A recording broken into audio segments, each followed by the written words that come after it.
सोहम सोहम जप करी मना, सोहम भावे सांडिले बाह्य पूजा, सोहम रूप जाणिले आत्मराजा, सोहम शब्द देखिले त्या गुरुसी, सोहम तत्वे तारितो जो दीनासी.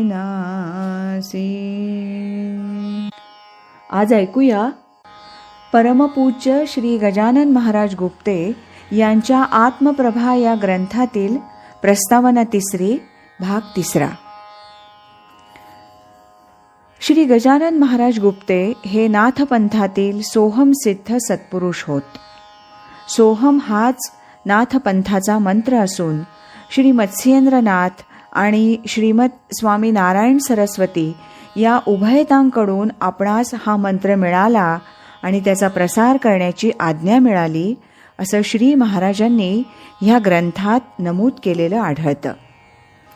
श्री सिद्ध मत्स्येंद्रनाथांकडून गोरक्ष, रेवण, कानिफ, जालंधर इत्यादी नाथांच्या द्वारे सोहम नाथपंथाचा भारतवर्षातील सर्व प्रांतात प्रसार झाला.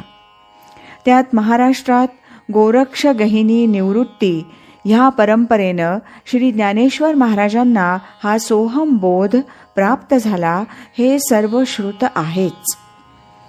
श्री ज्ञाननाथांनी ज्ञानेश्वरीच्या उपसंहारात आपली गुरुपरंपरा सांगून ग्रंथ कर्तृत्वही सद्गुरूंकडेच निरवलं आहे.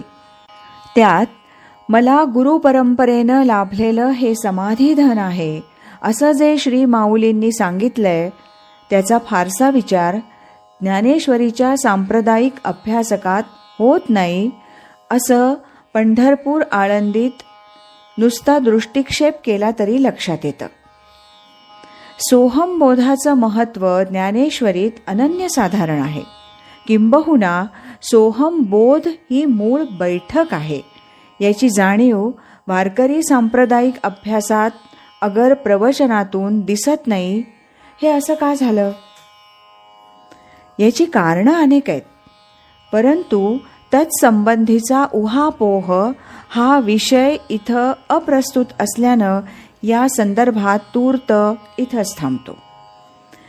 आत्मप्रभा आणि ज्ञानेश्वरी एवढ्याच बाबतीत थोडक्यात सांगायचं म्हणजे एथ अविद्यानाश हे स्थळ तेणे मोक्षोपादन हे फळ, या दोन्ही केवळ साधन ज्ञान. येतुलेची नानापरी निरूपिले ग्रंथ विस्तारी, या खुद्द ज्ञानदेवांच्याच प्रमाणानुसार त्यांनी स्वतः जे एकच एक ज्ञान 9000 ओव्यातून काव्यालंकारांनी नटवून प्रतिपादन केलं तेच ज्ञान, अर्थात आत्मज्ञान आणि स्वरूपानुसंधानाचं ज्ञान. तर हेच ज्ञान आत्मप्रभेत श्री गजानन महाराजांनी गद्य शब्दात निवेदन केलं आहे. श्रीमद गीतेतील विविध विषयांनुसार माऊलींना व्याख्यान कर्तव्य असल्यानं ज्ञानेश्वरीच्या अफाट विस्तारात सोहम पदाचा उल्लेख स्पष्ट शब्दात फक्त 15-20 ओव्यातून आला आहे, तर श्री गजानन महाराजांच्या अनलंकृत आणि आटोपशीर बोलण्यात सोहम बोधाखेरीज दुसरा विषयच नाही. असा जरी बाह्यांगानं या दोन ग्रंथात फरक दिसत असला तरी ज्ञानदेव आणि श्री गजानन महाराज हे दोघेही नाथपंथातीलच सोहम सिद्ध सत्पुरुष असल्यानं उभयतांच्या आंतरिक उपदेशात पूर्ण एकवाक्यता आहे हे ध्यानात ठेवलं पाहिजे.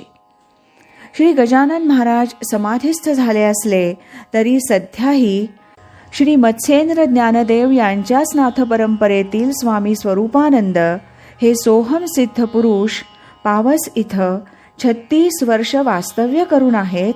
हे महाराष्ट्राचं केवढं भाग्य आहे. नाथपंथी सिद्धांचे हे केवढे उपकार आपणावर आहेत. श्री स्वरूपानंद सद्गुरू स्वामींचा सोहम हाच भजन मार्ग असल्यानं त्यांना ज्ञानेश्वरी आणि आत्मप्रभा ह्या दोन्ही सिद्ध ग्रंथांविषयी निरतिशय आपुलकी असावी हे अत्यंत स्वाभाविक होय. श्री स्वामींच्या साधक दशेत आत्मप्रभेची पहिली आवृत्तीही प्रसिद्ध झालेली नव्हती.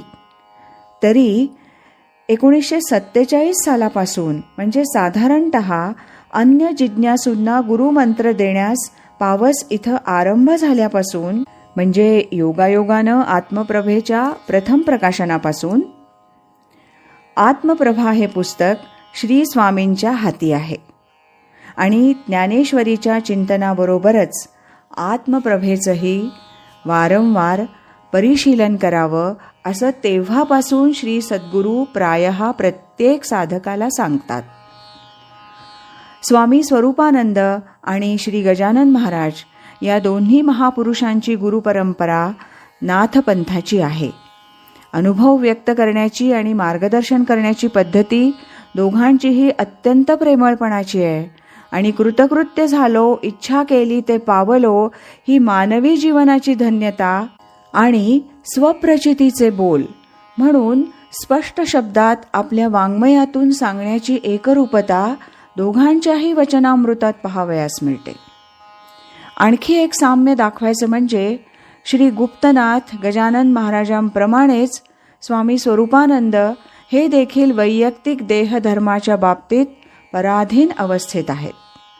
हे गौण प्रतीचं आंगिक साधर्म्य दाखवण्याचा उद्देश मात्र अध्यात्मपर आहे आणि तो असा की सोहम जपाच्या अभ्यासात देहवैक्लव्याचा अडथळा तर होत नाहीच, पण सोहम म्हणजे तो परमेश्वर मी आहे, माझं मूळचं रूप ते आहे, मी शरीर नव्हे ह्या सोहम भावचिंतनात साधक दुर्बल शरीराकडेही अनुकूल दृष्टीनं पाहू शकतो.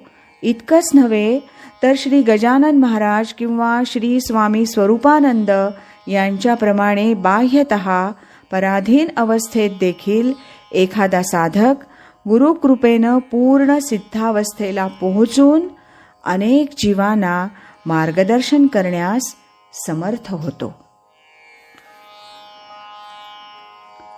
प्रस्तावनेचा यानंतरचा भाग आपण उद्या ऐकूया. श्रीमत् सच्चिदानंद सद्गुरु श्री गजानन महाराज की जय.